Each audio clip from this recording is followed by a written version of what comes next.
keep everybody on track. I want to welcome everybody to this version of Credit Enhancement. It is August 12th, 2022. So if you are watching the playback, please be sure to look at the calendar and see how close you are to that date.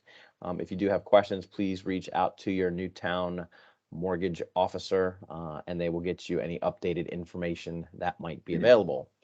Without further ado, I'd like to turn it over to Sarah Stedfast, our venture president for Newtown Mortgage. Sarah. Thank you, Tim. Good morning, everybody. Yes, we like to get started right on time. I just want to remind you that we do have the Second Opinion program, which is a $100 gift card to your borrowers if they talk to us for a second opinion.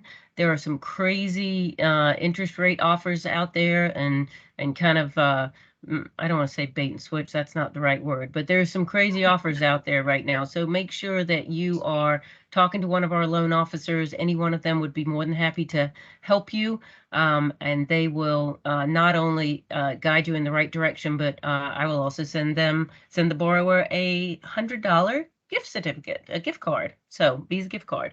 But anyway, without further ado, I would like to introduce Debbie Honeycutt. She is our credit enhancement specialist. And so, Debbie, I'm going to turn it over to you. All right. Good morning, everybody. Glad that we could all get together nice and early. I don't know how many of y'all are used to or have been using our credit enhancement program. Let's just jump right into it. This is a free service that we offer for the borrowers, and it simply starts when my loan officers give me a credit report. It's reviewed. We analyze the whole 9 yards. I give them back a roadmap with whatever the scenario is I might want your borrower to do or your buyer to do, and a time frame. Time frame is important. I try to get these credit reports back to the loan officers within the 24-hour period so that everybody is updated immediately of what's going on. We know time's a factor. We don't want your folks talking to anybody else. We want to get everything done so they can start, working on the credit file. By doing credit enhancement, which of course, again, does not cost them a dime, we're going to hopefully give them this scenario that would give them more loan options, better rates. Maybe they're actually going to be able to buy more home than they normally would be. When I do a scenario, it may be something as simple as you're going to pay down these 6 items, and this is how you're going to do it, and this is the time frame that it's going to happen, and I'm going to tell them exactly what is needed, what kind of documentation, a statement, a letter. I force that information to the bureaus. It usually takes 5 business days to force an update. That's better than waiting 30 days for the creditors to send things in to the bureaus and have it updated that way. So when we're trying to get things done in 5 days or maybe even 3 days, we might get lucky. There are no such thing as rushes. This is very, very helpful. Your people will give us exactly what we're needed. This is where you guys come in. So valuable to myself. Y'all are part of our family. It's just an extension. I don't want you riding around in your car with people who don't qualify. I also want you riding around showing people homes where people who maybe can purchase up a little bit more. We know that they're going to qualify. You're comfortable. They're happy. So when you don't get to talk about credit that much, but if they say to you, this person wants me to give them all sorts of documentation and everything. Of course I do. I'm trying to expedite things in a timely fashion so that we can get the answers back to the team. They give them back to the individual, and hopefully we can close in 30, 60 days. My normal turnaround is just that. It may be 30 days that the folks have to work on their items and their scores will potentially pop. It could be 60 days. It may even be 90, 120. But at least they have a roadmap to go forward. It's a hand-holding process, and anytime they have any questions, they're going to go back to the loan officer who will come back to me. It's rare that I get to talk to them, but certainly I can do a conference call, tell them how to do things. What if I told them to maybe call J.C. Penney's and delete a late? And they had one late, but they've had this card since 92. And J.C. Penney says, well, no, you were late. And I would ask them to do an award-winning performance of perhaps They may even cry and go, look, it was the mail. It was during COVID. You can see that I've had this card umpteen years. I've never been late before. I would like a one-time courtesy waiver. And lo and behold, they're doing that more and more nowadays. So they get the letter saying that it's deleted. Bam, that's the one thing I needed to pop at 30 points. When we do credit enhancement, it's not just challenge credit. It may be something that's a 580 and I'm trying to get to a 640. It may be a file that's a 700 and I need 720. So I do plenty of excellent credit. It depends on the entire file as to how much it's going to pop and how long it's going to take. You would think that, oh, I just need a 720. Well, we'll just pay down these three things and immediately I should be able to get a score. Well, sometimes the higher the score, the harder it is to get 2 points because they're at their all-time highest limit, and it could take 6 months. So it's really strange how things work. But not only do we help our first-time home buyers, we're going to give them the continued roadmap of what to do from here into eternity of keeping that credit excellent, so that if they want to down the road purchase again, or they're going to be going home and telling their parents, their neighbors, family, what a great job you did because the bank people helped and so on and so forth. It's all multiple sales to me. So it's not just helping this person one time, it's helping their entire family, their immediate contacts. So that's the way I think when I do rescores or do scenarios. So it gives your folks opportunities of how to get things higher, keep things going for the long run. Any questions on the actual department itself? Have y'all had any issues or any? Gosh, you guys are really good on a Friday. All righty. I think one of the things, I mean, we've got this flyer up here. Does your client need a fresh start? And I think that's really the thing. If you have a client that has a lower score, as we mentioned, there's no charge for us to help your buyer get to either, as Debbie said, from a 580 to a 620, or if we've got a 700 who we could get a better interest rate or a better terms for their loan, if we could get them to a 740 or a 720. These are all things we can do. And Debbie's worked with people for years, or as she says, days. So she puts their credit through the credit simulator and comes up with these ideas. And the one thing that she always emphasizes, which is so important, we've had real life experiences of this being an issue, that if she says, pay that JCPenney card down to $259, pay it down to $259. Do not pay that account off. We had one where a grandmother helped give some cash, and so the girl said, "Oh, well, I'll just pay it off," and that did not work. So really really good things to think about with that. All right, Debbie. So let's move. I can't believe there are any questions, but don't Let me go back. hesitate. Let me go back Okay. one step. This is what I don't want you all to analyze and tell folks, "Ooh, you need to pay all these whatever's off." It's when they come to you, and it's always nice to say, make sure you follow, the directions explicitly, because it could make a difference of me getting the 40 points or dropping 20. People just think, "Oh, this is great. I'm paying something to 0 instead of 30." And it really does make a difference. So if they happen to make mention of that, it's just follow the step. There's a reason, of why we say certain things, because that's where the score pop, is. So that's always helpful if you all step in, or, if they're bringing up the conversation. Which one you want to do next, Sarah? Do you want to do the mortgage score difference of Yes, what they want? please. Okay, there we go. One of the most interesting things, people will go, when I talk to a borrower, they go, but my score's an 820. I pulled Credit Karma, or I pulled Discover, or whatever it is they happen to be looking at, and my score says they're, a 620. And so now you have to explain the difference. The Credit Karmas, Discovers, getting the free credit report with a score that's not a mortgage pull, the algorithms, bottom line, are different. It's just not apples and apples. So let's see, the scorecards.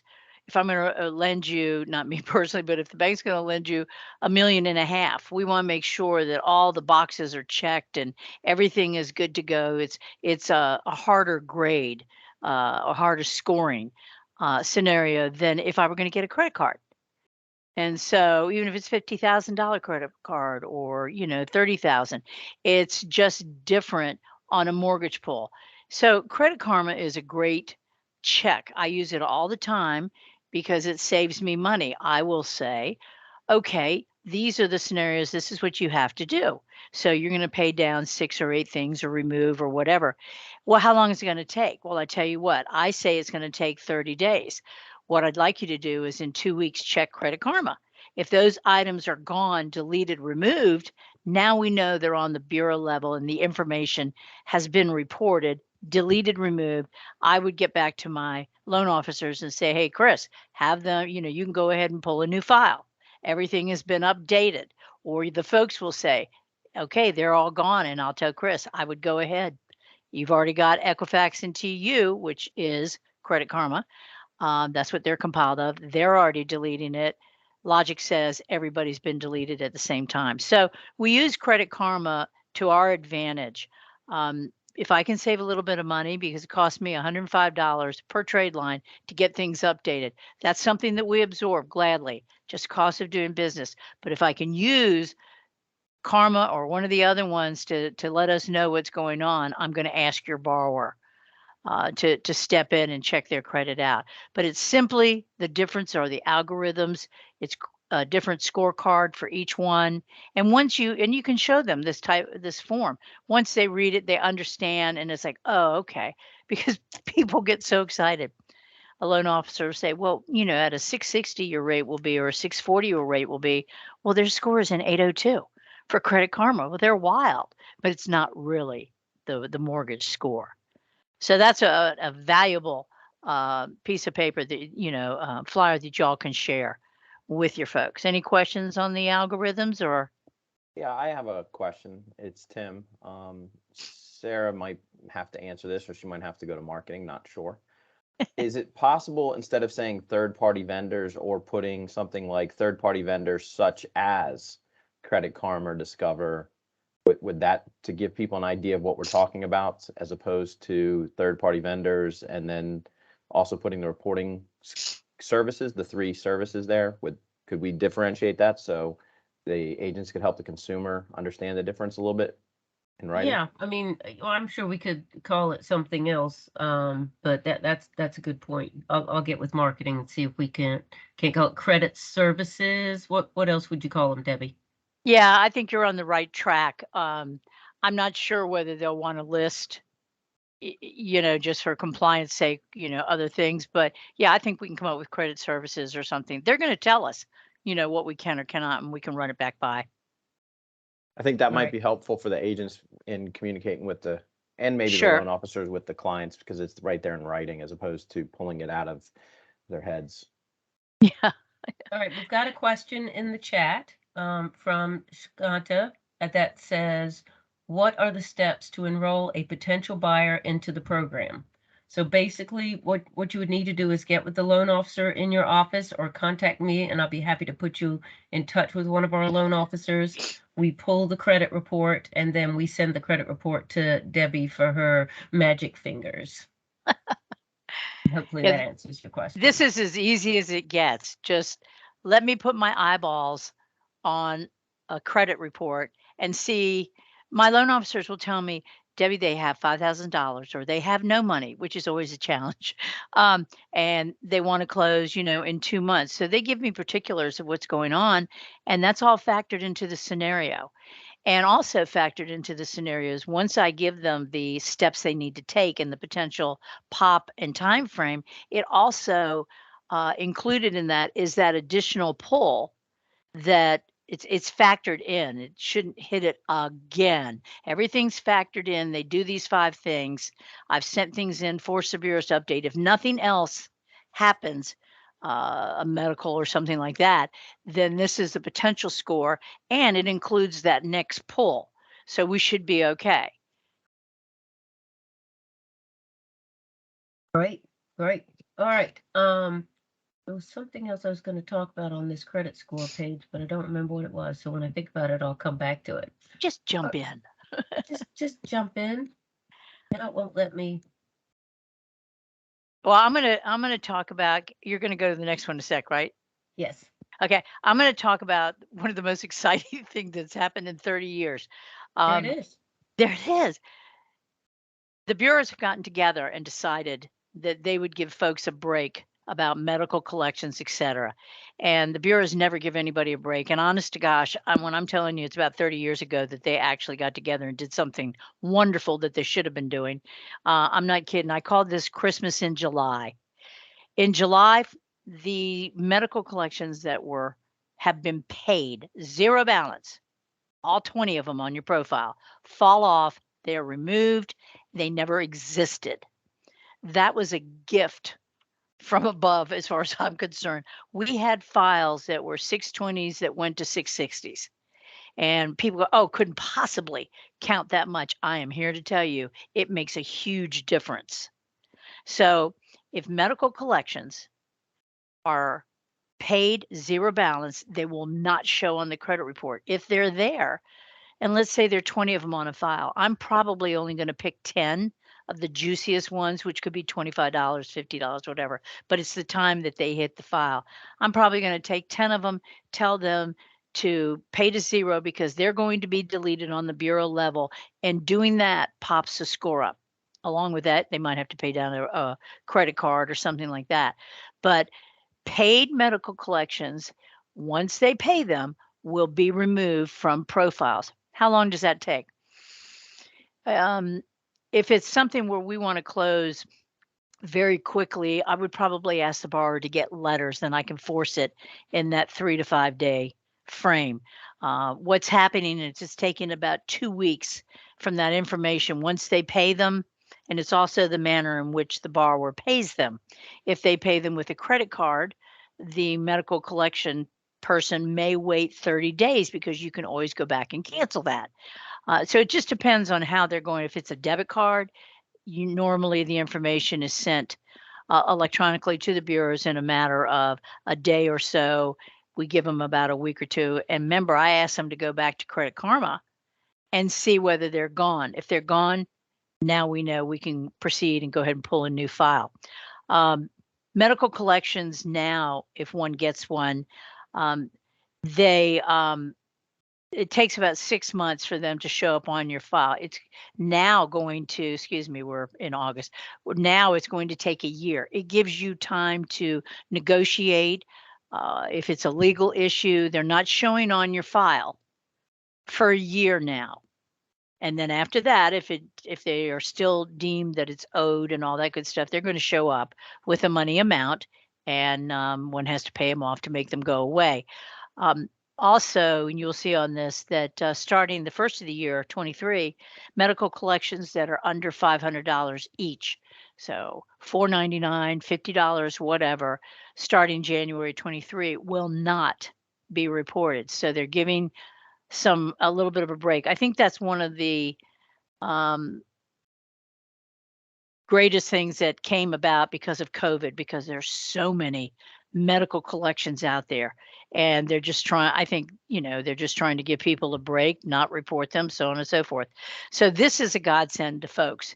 And it's not something where you can say to somebody, hey, make sure all your medical collections are paid, because they may not need to pay all of them, maybe 5, 10, whatever. I just need to put eyeballs on their file so that I can see which ones are more beneficial. My job is to get the score quickly with the least amount of money out of their pocket, because we need closing costs. So any questions on the medicals? I mean, it's pretty cut and dried, but Lord, this is a great piece, to share. Yeah, I mean, that really was almost a shocker. I mean, we knew they were working on it, but we were very excited to see that. Yeah. We've also seen, I mean, it's sort of on the same topic, but as far as student loans are concerned, we've got the secondary market lenders whose guidelines we follow have gotten a lot more lenient on student loans and counting the payments against people too. So that's that's another good thing that seems to have come out of some of these credit things that are going on. So it's kind of exciting. Well, gosh, Debbie, do you have any other words of wisdom? It really is a quiet group this morning. I know y'all are. This is very unusual. It's Oh, I know. I know what I wanted to what was mention your about question? the credit services. We've got one that we're working on right now, and as Debbie says, we can actually use Credit Karma to our benefit, because if somebody signed up for your credit report, your annual credit report, your free credit report, Karma, whatever, if something changes, they're going to get a notification. So it could be that they're going to know that something has been, if Debbie's working on it and she tells them to do a certain thing, they may get a notification, oh, your credit score has gone up, or your credit score has changed. And so that's another way that we can actually use those third-party vendor credit services to our benefit. So that's another enhancement for that. And yes, Myra, you certainly can. I'm going to send these 3 flyers to Tim and Kimberly, and they will send them out to you. But I think that's great. If anybody has any questions, don't hesitate to reach out to me. And I'm Sarah Stedfast at Newtown Mortgage, and it's very easy to reach me. And my name and number will be on the flyers, and I manage the loan officers. And so I'm happy to direct you to a particular loan officer if you don't have one that you're working with currently. So I think it's a wrap. All right. So Thank you very much, Sarah. Thank you, Debbie. Appreciate the Thank information you all. as always. Sarah, do you know what you're doing next month? Do you want to put a plug in for next month yet? Sarah? no. No, Sarah doesn't know yet. All right. I was trying to get you a head start, but But Sarah I'm will be- absolutely, if anybody has any topics they'd like us to discuss, we are more than happy. I feel like I do. I just can't remember what it is. Oh, I know what it is. Okay, It's good. God, you just caught me unawares. Virginia Home Title is going to do the closing process, which is it's an excellent presentation. They've done it in the Hampton office before, and it's with Wanda and Angela, and they do an excellent job of just talking about the process. I sat through it. I learned so much. It was incredible, talking about the different types of title insurance and that kind of thing. So yes, that's what's scheduled for September. All Sorry. right, that'll be September 9th at 10 o'clock. So shoot an email to training@BHHS Town if you want to pre-register for that. And also, if you do have any topics, ideas, or suggestions for Sarah to talk about from a mortgage standpoint, a loan standpoint, please shoot those to training@bhhstown.com, and we'll forward those over to her. If there's no other questions, we'll say thank you and see those of you that are coming to Earnest at 11, or see you for Scripts and Dialogues at 12.